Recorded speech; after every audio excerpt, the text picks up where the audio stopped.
Assalamualaikum warahmatullahi wabarakatuh. Kembali lagi kita di kuliah elektromagnetika. Di video kali ini kita akan membahas tentang persamaan Maxwell. Nah, persamaan Maxwell ini adalah ujung dari kuliah kita. Nah, sebelum kita bahas lebih jauh tentang persamaan Maxwell, mari kita review lagi apa-apa yang telah kita pelajari dalam satu semester ini. Saya akan ingatkan lagi bahwa teori elektrodinamika itu disusun oleh dua konsep dasar. Konsep pertama adalah konsep muatan listrik dan konsep yang kedua adalah konsep medan. Nah, kedua konsep ini menjadi pijakan kita untuk mempelajari teori elektrodinamika yang terangkum dalam 4 persamaan Maxwell. Kalau kita lihat, ini adalah gambar peta konsep. Ini adalah gambar peta konsep.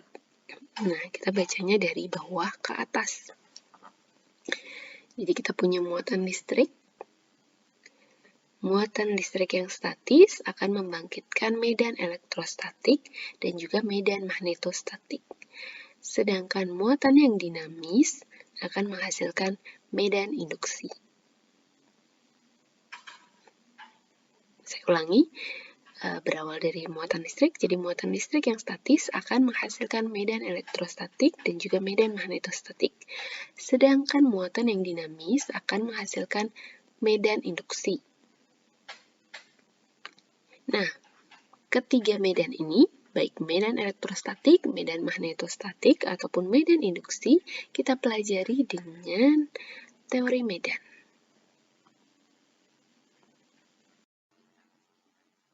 Nah, masing-masing medan ini menjadi tempat gaya yang unik. Contohnya, gaya Coulomb terjadi di dalam medan elektrostatik. Begitu juga gaya Lorentz. Gaya Lorentz ini terjadi di dalam medan magnetostatik.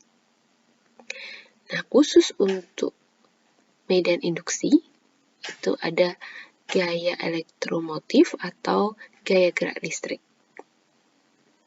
Namun, di dalam medan induksi, selain ada gaya elektromotif atau GGL, atau kita kenal dengan gaya gerak listrik, proses induksi di dalam medan induksi ini harus memenuhi kekekalan muatan. Nah, masing-masing gaya ini bisa dipahami oleh hukum fisika yang sudah kita kenal dan sudah kita pelajari sebelumnya.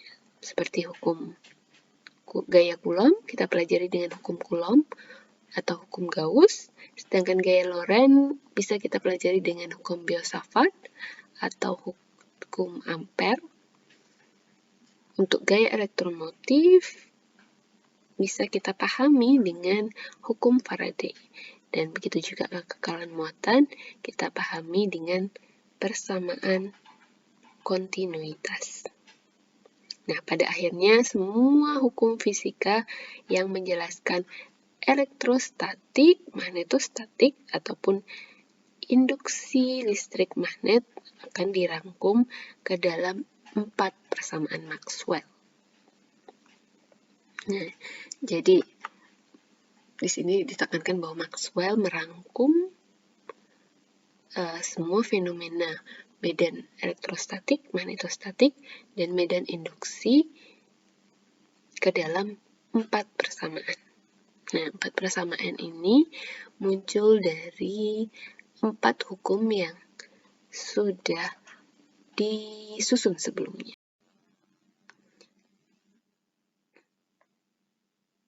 Kita akan cerita sedikit tentang persamaan Maxwell. Yang pertama, sebelum Maxwell. Jadi di sini ada before Maxwell.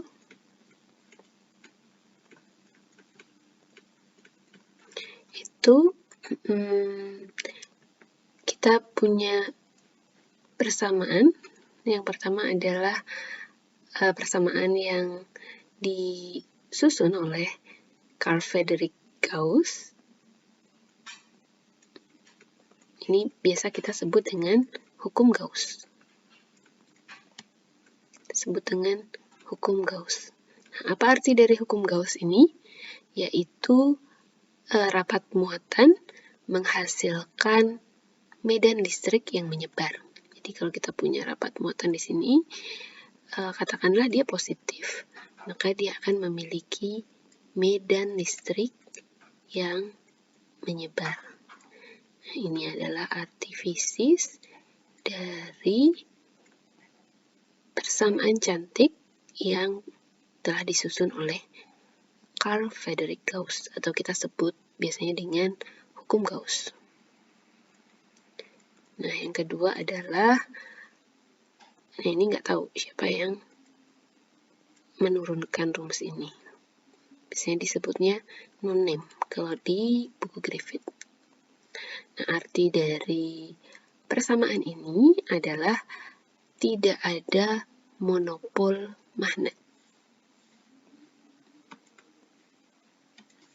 Jadi tidak ada monopol magnet.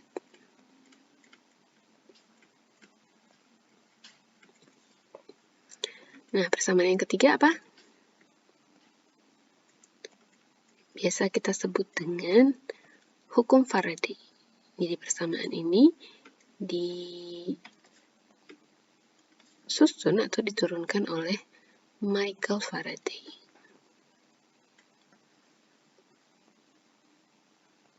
Masih ingat? Del cross E sama dengan minus. Nah, kalau kita lihat di persamaan ini, apa arti fisisnya? Kita lihat di sini adalah perubahan medan magnet terhadap waktu, menghasilkan rotasi dari medan listrik. Jadi di sini sudah kita lihat dari hukum Faraday, kita sudah melihat hubungan antara perubahan medan listrik dengan perubahan medan magnet menghasilkan medan listrik. Sini arti fisisnya adalah perubahan B terhadap waktu.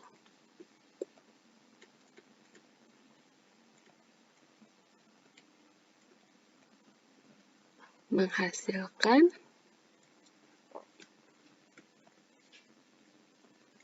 E.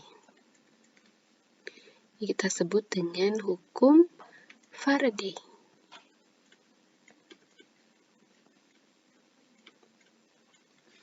Nah, yang terakhir adalah hukum Ampere.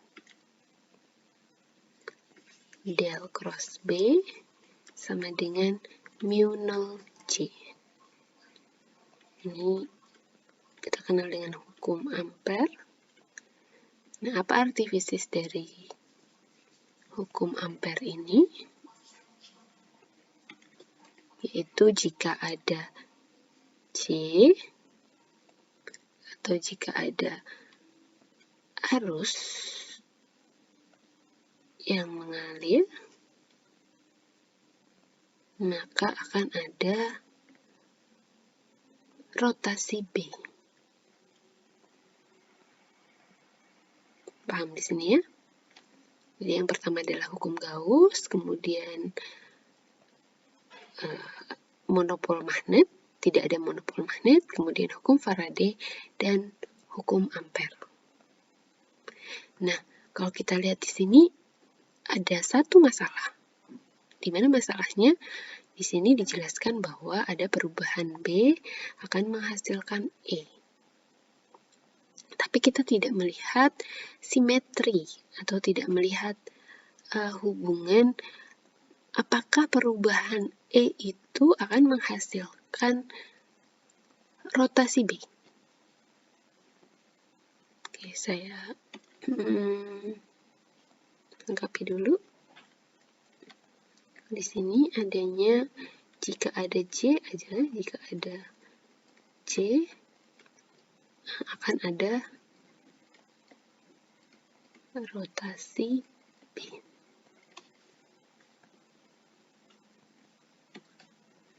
ini before Maxwell.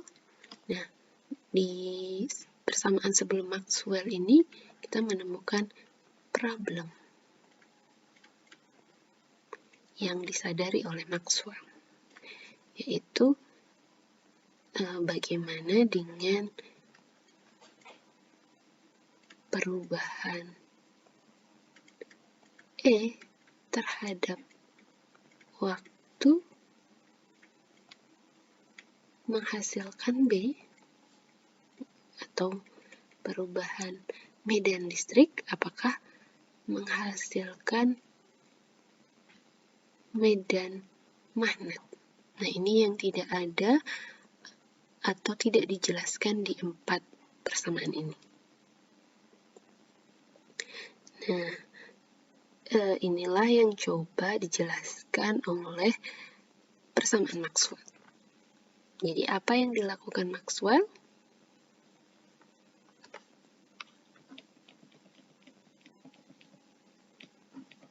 Oke, kita geser sebentar. Nah, saat era Maxwell, dia menyadari ketidakkonsistenan ini. Bagaimana nih menjelaskan kalau medan listrik ini berubah, harusnya dia menghasilkan medan magnet juga, tapi di 4 persamaan itu tidak dijelaskan gitu kan. Jadi apa yang dijelaskan oleh persamaan Maxwell? Dia menjelaskan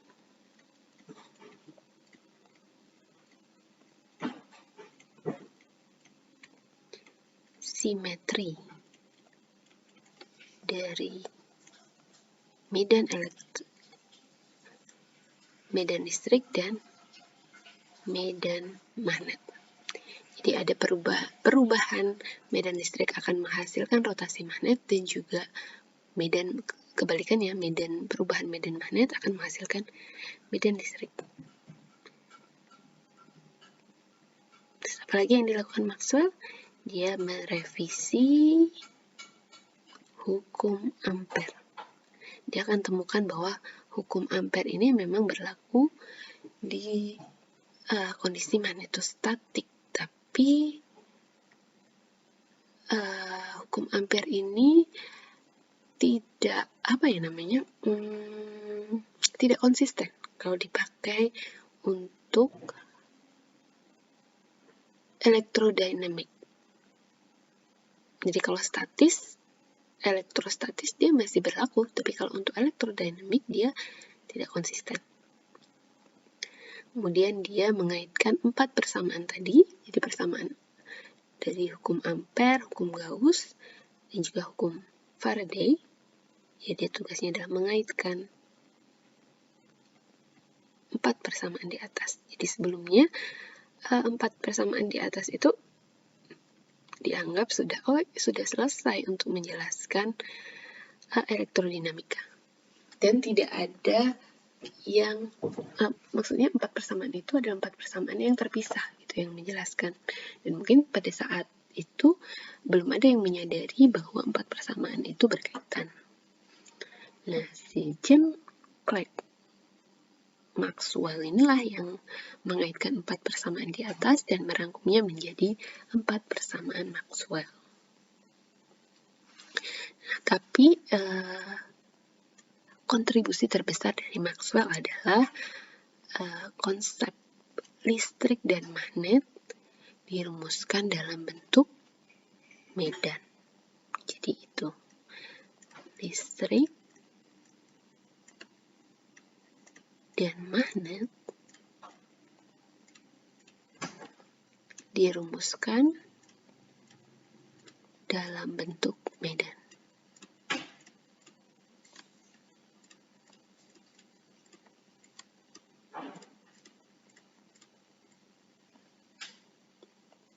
Kalau gitu sebelumnya bagaimana Michael Faraday, bagaimana Carl Friedrich Gauss, bagaimana Ampere mempelajari listrik dan magnet? Ya, mereka belajar dari konsep gaya. Maxwell, dia belajar mempelajari persamaan itu dalam konsep medan. Nah, ini menjadi penemuan terbesar atau kontribusi terbesar dari Maxwell. Ini adalah kontribusi terbesar dari Maxwell. Bahkan, konsep medan ini yang menginspirasi si Einstein untuk mempelajari medan gravitasi.